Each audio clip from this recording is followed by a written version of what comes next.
Welcome back to HOA Karma Files. I thought it would be a warning. It was a campaign. This is not getting delayed. Karen waved a cheap badge and shouted that she was compliant, and she did not need to be reasonable. I stood there in my driveway with a tape measure in one hand and a permit printout in the other, and Nancy Baker, social committee chair of the Ironwood Trails Homeowners Association, was 3 feet from my face, jabbing her finger at the air like she was conducting an orchestra of rage. She had a clipboard in a clear plastic sleeve, a pink sun hat that looked like it cost more than my truck payment, and a voice that could strip paint off a fence panel, which was ironic because that was exactly what we were fighting about. A fence. My fence. The privacy fence I had every legal right to build, and the fence she had decided, somewhere between her morning latte and her power trip, was a violation of an easement that did not exist. You do not get an opinion. You get a fine schedule, Nancy said, her voice climbing an octave. She said it like she was reading from a script she had memorized in the mirror. I live in Park City, Utah, where the mountains are beautiful and the HOA is a nightmare dressed in business casual. I work nights as an EMT dispatcher, which means I cannot miss calls and I cannot afford chaos in my personal life. I am also supporting family back home, so every dollar counts. My plan was simple: build a fence, get some privacy from the street, and maybe keep Nancy from glaring at me every time I pulled into my driveway. But Nancy had other ideas. This is not an approved color or material, Nancy snapped, tapping the fence sample board so hard I thought it might crack. I had brought 3 different styles to show my contractor, all within the HOA guidelines I had printed from the website. She did not care. She pulled a portable folding sign stand from the back of her sedan and planted it at the edge of my driveway like she was claiming territory. The sign had no readable text, but the message was clear: stop. I took a slow breath. My contractor, a guy named Ed, who I knew through family, was supposed to start tomorrow. If today collapsed, I lost my spot on his schedule, and he had another job lined up.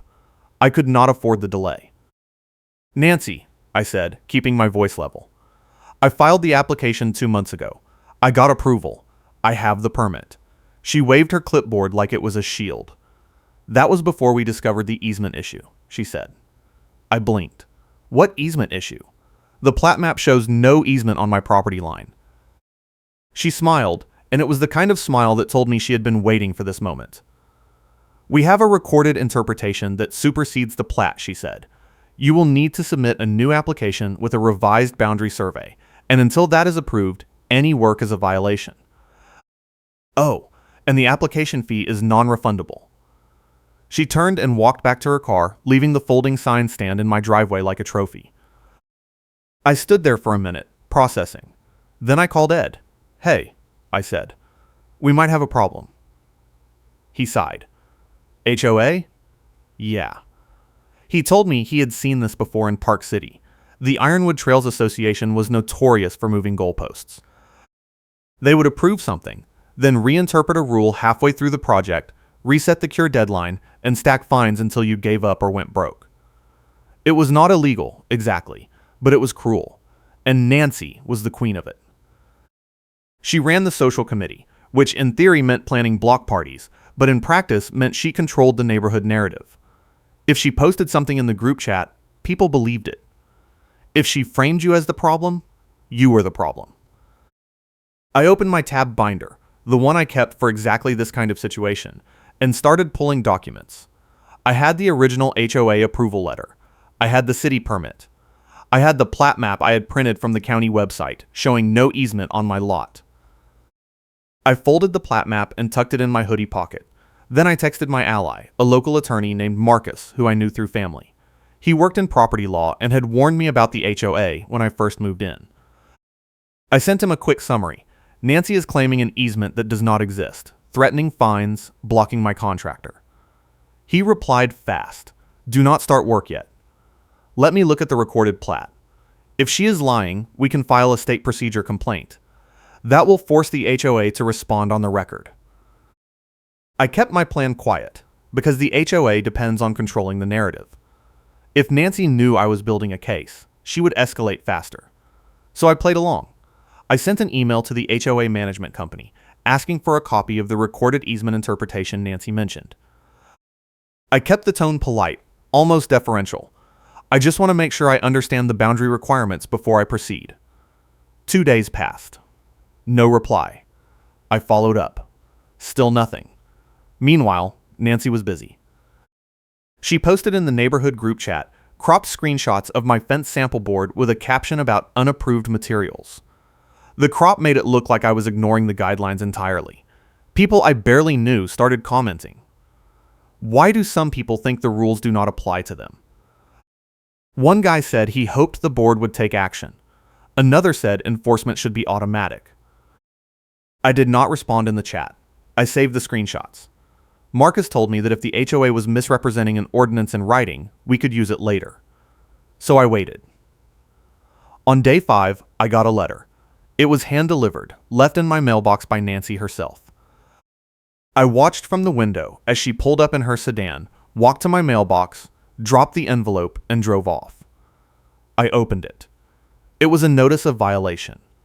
The fence project was deemed non-compliant due to encroachment on a utility easement. I was given 5 business days to submit a corrective plan or face a fine of $200 per day. The letter was signed by Nancy on behalf of the compliance committee. I forwarded the letter to Marcus. He called me 10 minutes later. She is making it up, he said. I pulled the recorded plat from the county. There is no utility easement on your property line. The only easement in the subdivision is a drainage corridor 3 lots over. She is either lying or she is reading the map wrong. I felt a surge of relief mixed with anger. So what do I do? File a records request with the management company, Marcus said. Ask for the documentation supporting the easement claim. If they do not produce it, file a state procedure complaint. That forces them to answer under penalty. And keep building your evidence file. If this goes to small claims, you want everything timestamped. I filed the records request that afternoon. I also called Ed and told him to hold off 1 more week. He was not happy, but he understood. Meanwhile, Nancy was not done. 2 days later, I came home from a night shift to find a tow truck idling in front of my house. Nancy was standing on the sidewalk, directing the driver like she was an air traffic controller. She pointed at my truck, which was parked in my own driveway. That one, she said. The driver looked uncomfortable. Ma'am, he said, this is private property. I need authorization from the owner.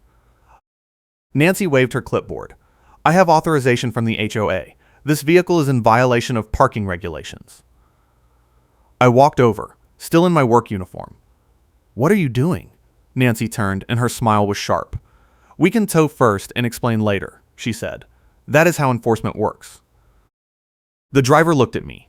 Is this your truck? Yeah, I said. And this is my driveway. He nodded. Then I am not towing it. Nancy's face went red. You are under contract with the HOA. If you refuse to enforce, I will report you. The driver climbed back in his cab. Report me if you want, he said. I am not towing a vehicle from private property without a police order or owner consent. He drove off. Nancy stood there, shaking. You just made this worse, she said. I pulled out my phone and started recording. Nancy, I said, I need you to leave my property.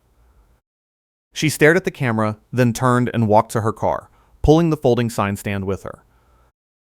That night, I reviewed the footage. She had tried to intimidate the driver, misrepresented her authority, and threatened me with escalation. I sent the clip to Marcus. This is gold, he said. Keep it safe. The next morning, I got a reply from the management company. They confirmed that no utility easement existed on my lot, and that Nancy had misinterpreted the subdivision plat. They apologized for the confusion and said my fence project was approved to proceed. I forwarded the email to Nancy, copying the management company. I am moving forward with the fence, I wrote. Please remove your signage from my property. She did not respond, but she did not remove the sign either, so I moved it myself, set it on the curb, and called Ed. Let's start tomorrow, I said. He agreed. The next morning, Ed and his crew showed up at 7. We started laying out the string line for the fence posts. Nancy appeared at 8:30, clipboard in hand. You cannot start until the board reviews the corrective plan, she said. Ed did not even look up. We have approval from the management company, he said. If you have a problem, take it up with them. Nancy pulled out her phone and started taking pictures. I am documenting this, she said. You are all in violation. Ed stood up and faced her. Ma'am, if you interfere with our work, I will call the police. She hesitated, then walked back to the property line and planted her folding sign stand in the grass. She stood there for the next hour, watching us. It was unnerving, but we kept working. By noon, we had dug 4 post holes and set the first 2 fence panels. Then, Nancy escalated. She walked onto my property, right up to the string line, and yanked it. The line snapped, and the stakes pulled out of the ground. Ed's crew stopped. One of them, a younger guy named Carlos, looked at me. Do we call the cops? I nodded. I pulled out my phone and dialed. Nancy was already walking back to the street, but she turned and shouted, that string was over the easement line. You are encroaching. The police arrived 20 minutes later. I showed them the footage of Nancy pulling the string line, the email from the management company confirming no easement, and the plat map. The officer took notes. This is a civil issue, he said, but if she interferes with your work again, that is criminal trespass. Do you want to file a report? I said yes. He wrote it up, handed me a case number, and told Nancy to stay off my property. She argued for 5 minutes, insisting she had HOA enforcement authority. The officer cut her off. The HOA does not override property law, he said. If you come back without permission, you will be arrested. She left, but I knew it was not over. That night, around 10, I was inside reviewing dispatch logs when I saw lights in my backyard. I looked out the window. Nancy was standing near the fence line with a flashlight, inspecting the post holes. I grabbed my phone, turned on the camera, and walked outside. Nancy, I said. She spun around. I am conducting a compliance inspection, she said. At 10 at night? I asked. This is trespassing. She held up her badge, the cheap plastic one she had waved at me on day 1. I have authority, she said. I kept recording. You were told by the police to stay off my property. Leave now, or I am calling them again. She stared at me for a long moment, then walked off, muttering something about appeals. The next day, I filed the state procedure complaint Marcus had prepared. It included the email from the management company, the police report, the footage of Nancy trespassing and destroying the string line, and the original plat map showing no easement. The complaint accused the HOA of misrepresenting an ordinance in writing and demanded a hearing. Within a week, I got a reply from the state office. The complaint was accepted, and the HOA had 30 days to respond. Marcus told me this was good. It forces them to produce documentation or admit they do not have any, he said, and if they lie in the response, that is worse for them. If you are enjoying this story, hit the like button and subscribe for more HOA drama and satisfying endings. While we waited, Ed and his crew finished the fence. It took 3 days, and Nancy did not show up again. But she was busy behind the scenes. She posted in the group chat that I had filed a frivolous complaint and that the HOA was considering legal action against me for defamation. She shared more cropped screenshots, this time of the police report, making it look like I had called the cops on her for no reason. A neighbor I barely knew, a guy named Tom who lived 2 doors down, sent me a private message. Hey, I do not know the full story, but this happened to me too last year. Nancy claimed I violated a setback rule on my shed. Turned out she was wrong, but I had to hire a lawyer to prove it. If you need a witness, let me know. I thanked Tom and added him to my witness list. The HOA's response to the state complaint came on day 28. It was a mess. They attached a document they called a boundary interpretation memo, which referenced a 1998 utility corridor plan that applied to a completely different subdivision. Marcus read it and laughed. This is embarrassing, he said. They are either incompetent or hoping no one will check. We filed a rebuttal pointing out the error and requested a formal hearing.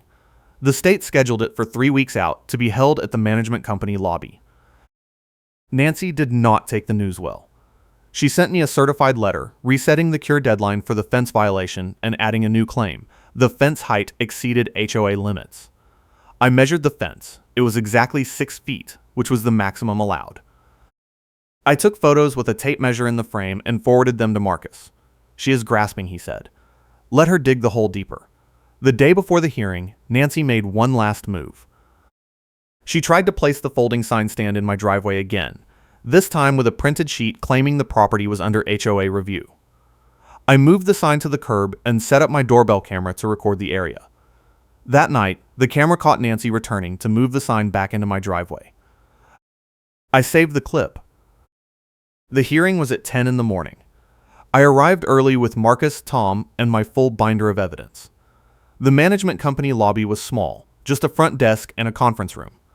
Other homeowners were milling around, waiting for their own meetings. Nancy arrived with 2 other board members, both looking uncomfortable. The state mediator introduced himself and explained the process. This is an informal hearing to review the HOA's actions and determine if a rule violation occurred. Both parties will present evidence, and I will issue a written decision within 10 days. The HOA went first. Nancy presented the boundary interpretation memo, the 1998 utility plan, and photos of my fence. She argued that the fence encroached on a corridor that had been designated for future utility access. The mediator asked for the recorded plat. Nancy hesitated. "We do not have the original plat," she said, "but the memo supersedes it." The mediator frowned. "That is not how easements work," he said. "Do you have any recorded document showing an easement on this property?" Nancy said no. "Then your claim has no basis," the mediator said.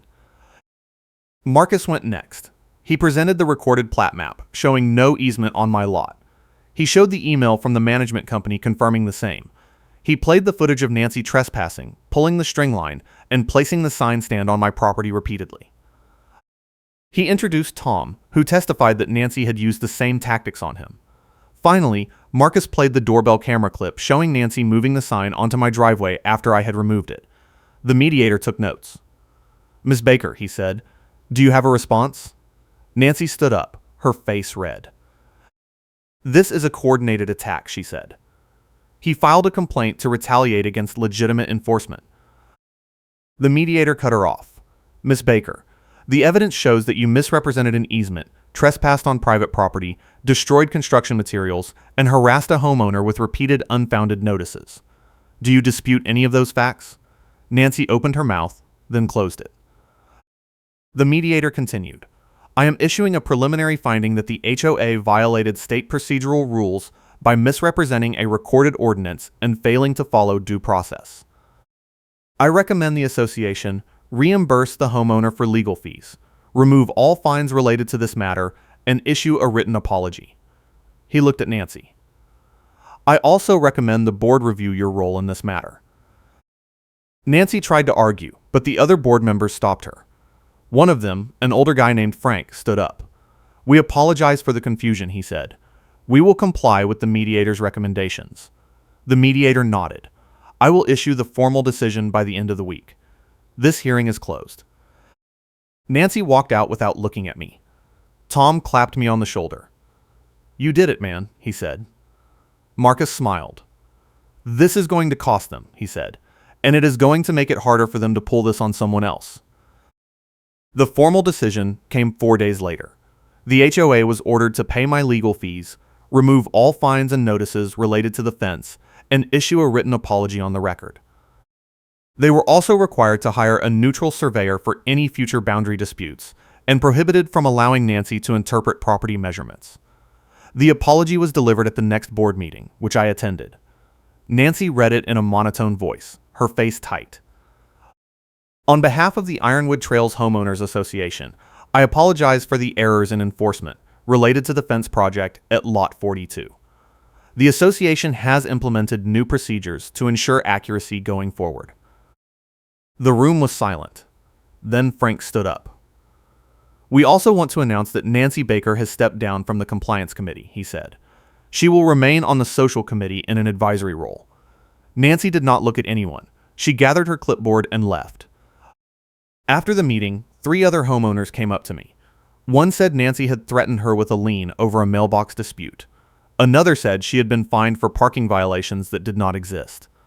A third said Nancy had tried to block a roof repair by claiming it required pre-approval. I gave them Marcus's contact information and told them to document everything. A week later, I got a check from the HOA for the legal fees and a separate settlement check for the harassment. The total was more than I had spent, and Marcus told me to keep the difference. "You earned it," he said. The fence was finished, the property line was clear, and Nancy no longer had enforcement power. The neighborhood group chat went quiet for a while. Then someone posted a message thanking the board for the policy changes. Others chimed in. One person said it was about time someone stood up to the overreach. Another said they hoped the new surveyor rule would apply to other disputes. I kept working nights, kept supporting my family, and kept my head down. But I also kept my binder. Because in a neighborhood where management enables the loudest person, the only way to win is to be louder with the facts. And I knew that if Nancy ever tried to weaponize the HOA again, I had everything I needed to shut it down. The fence stood tall, the property line was recorded, and the association had learned a lesson. You cannot tow first and explain later when the receipts are timestamped and the state is watching. I will catch you in the next upload.